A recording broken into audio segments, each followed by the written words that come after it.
কত বড় গুণধর নেতা একবার দেখুন। সাধারণ মানুষের ভোট পাওয়ার জন্য এরা কতটা নিচে নামতে পারে এই ভিডিওটা দেখলেই আপনারা সেটা বুঝতে পারবেন। ভালো আছেন? কত হয়েছে সকাল থেকে?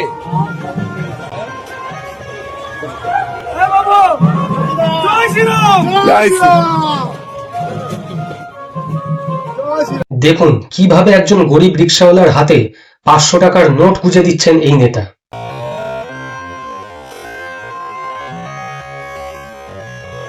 ইনারা হচ্ছেন নোট দিয়ে ভোট কেনার নেতা। সারা বছর এদের কোথাও খুঁজে পাওয়া যায় না, কোথাও দেখতে পাওয়া যায় না এদের, কিন্তু ভোট এলেই এরা এমন ন্যাকামি শুরু করেন রাস্তাঘাটে নেমে যে দেখলে গা জ্বলে যায়। গরিব মানুষের টাকা মেরে খেয়ে খেয়ে ইনাদের চর্বি এত বেড়ে গেছে যে ইনারা মনে করেন যে সারা বছর কাজ না করেও যদি ভোটের আগে গরিব মানুষের হাতে নোট গুঁজে দেওয়া যায় তাহলে ভোটটা ওনাদের পকেটেই যাবে।